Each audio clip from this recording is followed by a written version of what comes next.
All right, guys, so we're out here. We're doing load development on 308, lightweight 308. So I figured I'd do a three-part series about what I do.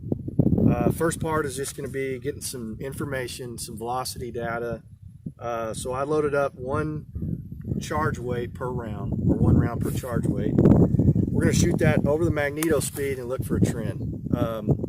You guys are probably familiar with this. It's Scott Satterley technique. So yeah, we're going to do that. Enjoy this B-roll. We'll be right back.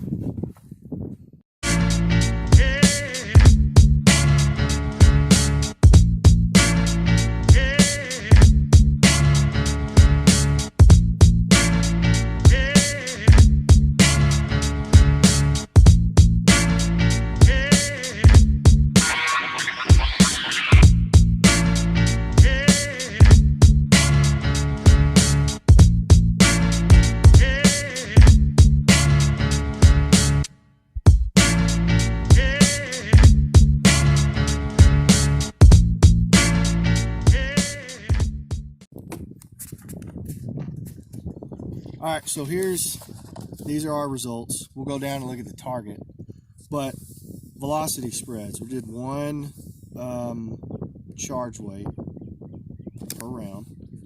And up here already, you got 39.6 and 39.8. You got 24.86 and 24.89. 3 feet per second difference.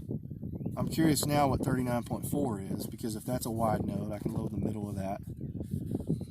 You see the trend here.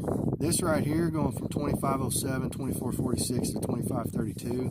That's a scatter node. All right, so a scatter node is when you got vibrations out here at the end of the barrel. It's not going to look good on paper. You're not going to have consistent velocities. You want these vibrations or barrel harmonics, related up here towards the chamber end.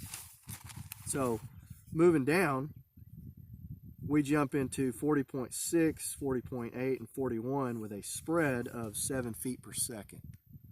That's a node more than likely. So what I'll do is I'll load at 40.8, give it some durability, test that out, see if it's accuracy's good, and see if the speed stays the same.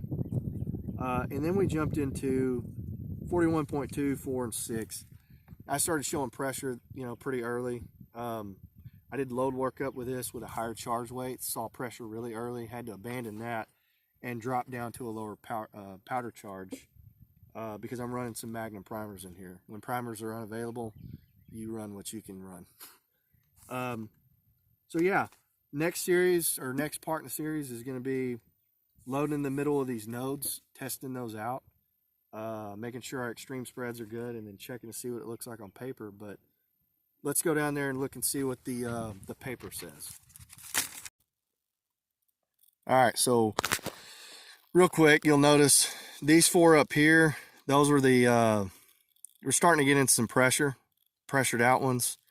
I think this is what is that, 8 shots? 8 shot. Yeah, 8 shots, and Nolan over here was watching the spot and scope, and he could tell which rounds were impacting where related to the charge weight.